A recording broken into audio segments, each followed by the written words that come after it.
Welcome to Sports Geek Throwback. Here's your host, the sports geek himself, Sean Callanan.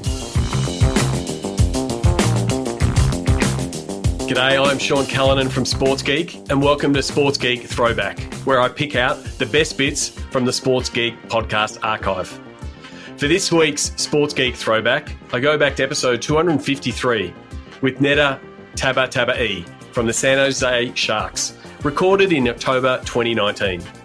Neda is the Senior Vice President of Business Analytics and Technology at the San Jose Sharks and an absolute rock star in the sports analytics space.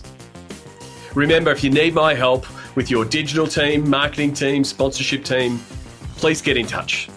That's what we do at Sports Geek. We apply the digital to dollars process to help your team build more revenue from digital. In this Sports Geek Throwback episode, Neda and I discuss setting up your data infrastructure as a foundation for your analytics success. Remember, you can listen to the full episode at sportsgeekhq.com/253. Enjoy. So how, like, there's people probably listening, looking at either being in the same position of not quite having their data infrastructure in place, but knowing that what they need to do. And I guess this is what you went into the role. You went, I know this is what I need to do. This is the infrastructure I need. This is the people I need.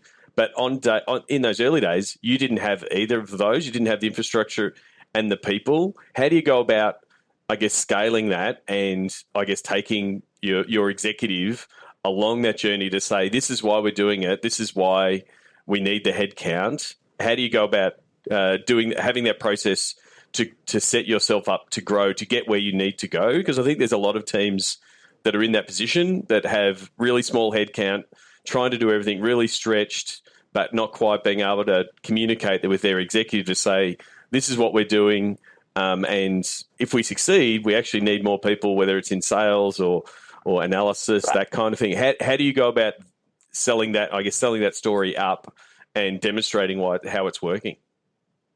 So two things that I was very lucky in this situation specifically, but I can tell you about my previous experiences, is that when I started who was our new CRO at the same time, Flavel Hampton, who a lot of your listeners are going to know, He started at the same time, and we were on the same page. Okay. We had known each other previously, although very briefly. He was the Charlotte Hornets, I was with the Raptors. Yep. So we were on the same page from day one. So I didn't have to sell anything to him. Also, our ownership is, I don't need to tell a data story to him. He will tell us, and the 20 of us, what data can do for an organization. So that is a very lucky part of it, that I didn't have to sell up, but I have to sell this around the organization. Because I had peers, I still have peers that, either have been here for many, many years or just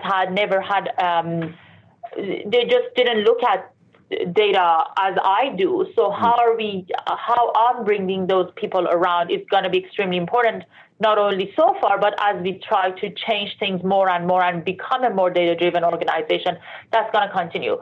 The easiest thing is, and maybe not the easiest, but the best thing you can do is show quick wins.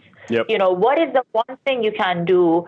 Either it provides a little bit of insight, or that gives people one actionable item that it doesn't have a huge risk that they can do. It could be a couple of steps of doing something differently, and then very quickly you can show them what you can do.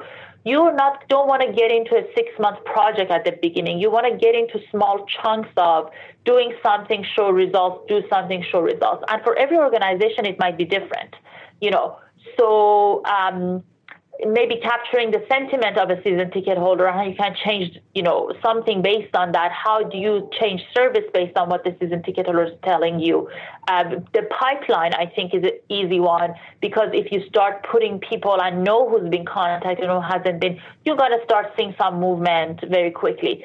So it's really based on the organizational objectives and where they are. Everybody's journey, again, is going to be different, and what is actionable for them going to be different. But I would suggest start with something small that is not too risky. And also, our culture here is that you can fail, but fail quickly and move on and learn something about it and do the next thing. Yeah. So that is also something that helps. Luckily, this day and age, the technology costs are not as high as it used to be when I started, because at the time you had to build everything from scratch. Yep. Right now, there's software as a service that you can put in with not too much of a high cost and not too much of a risk, and start seeing some things. The biggest part sometimes is the people and hiring the right people who gets it and can support everybody else. And then maybe you start ramping up the team depending on what your situation is. Yep. You might have right now I'm down 2 people in my team and I'm trying to hire, so we are only getting to certain things. But my team is probably not going to, on the data side, grow much bigger than 3 people plus myself.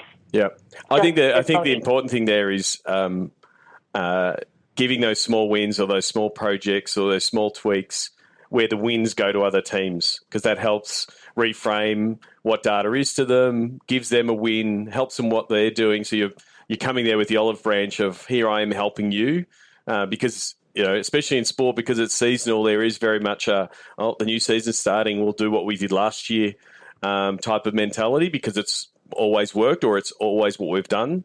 So changing that regular wheel that they run on is sometimes hard. So that's where those small projects, whether it's here's a way to re-engage season ticket holders, or here's how to kick off a ticketing campaign, or here's how to do these things, that's where you can have those small wins and start that interdepartmental success, I reckon.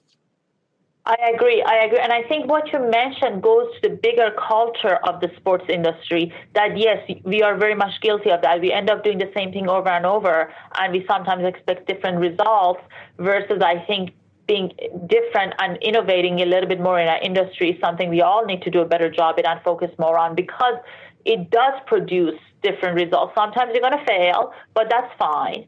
Yep. You got to learn, and as long as you learn, it's really not a failure.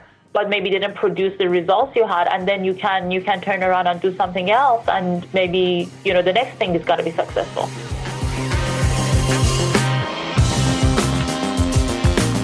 If you like this Sports Geek Throwback episode, please check out the full episode at sportsgeekhq.com.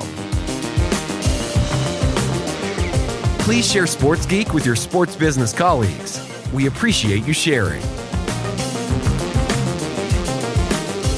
We love working with podcast listeners. Please get in touch so we can help your team. Go to sportsgeekhq.com/phone call. All Sports Geek episodes are available at sportsgeekhq.com and all podcast platforms.